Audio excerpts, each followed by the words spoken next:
Urban local బాడీస్కి fund release చేయడం జరిగింది. జగిత్యాల పట్టణానికి సంబంధించి మున్సిపాలిటీకి 62 కోట్ల నిధులు వచ్చినాయి. మరి ఆ నిధులు కూడా నేనే అడిగి తీసుకొచ్చినా అని మాట్లాడుతూ ఉన్నారు. అవి కంప్లీట్గా గౌరవనీయులు ఎంపీ గారి ప్రత్యేక చొరవ వలన జగిత్యాల మున్సిపాలిటీకి కేంద్ర ప్రభుత్వం ద్వారా శాంక్షన్ అయినటువంటి నిధులు. అదేవిధంగా ఇక్కడ ఉన్నటువంటి విద్యార్థులకు క్వాలిటీ ఎడ్యుకేషన్ మరింత చేరువ చేయాలన్నటువంటి ఉద్దేశంతో కేంద్రీయ విశ్వవిద్యాలయాన్ని మన చెలిగల్కి తీసుకొని రావడం జరిగింది, మన జగిత్యాల నియోజకవర్గం.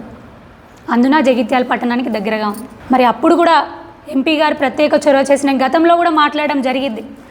ఎంపీ ఎలక్షన్స్ టైంలో కూడా వారు హామీ ఇవ్వడం జరిగింది, అప్పుడే మాట్లాడడం జరిగింది. మరి ఈ పెద్ద మనిషి కూర్చొని అది కూడా నేనే తీసుకొని వచ్చినా అని చెప్తా ఉన్నారు. ఇంకా నేనేమనాలో కూడా నాకు అర్థం కావట్లేదు. తెలిసి మాట్లాడతారా తెలియక మాట్లాడతారా కూడా నాకు తెలియట్లేదు.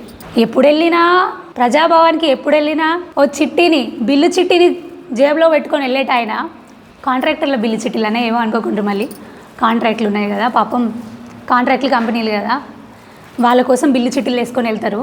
ఇక దాన్ని అభివృద్ధి అని చెప్పుకుంటారు. సరే మంచిదేలే, మీరు అభివృద్ధి చేస్తే మంచిది, అభివృద్ధి కోసం మేము కూడా ముందుకు వస్తాం. కానీ ఈ మందికి పుట్టిన పిల్లల్ని మన పిల్లలని ముద్దు పెట్టుకున్నాడు ఏందన్న నాకు అసలు అర్థమవుతలేదు.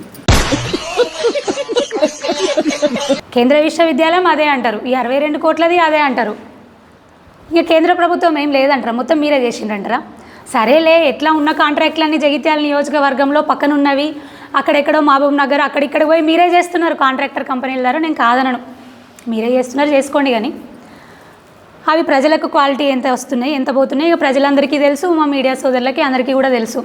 కాదనను, కానీ కేంద్ర ప్రభుత్వం ద్వారా వచ్చినాయి అయితే అసలు నిజం ఒప్పుకోవాలి కదా.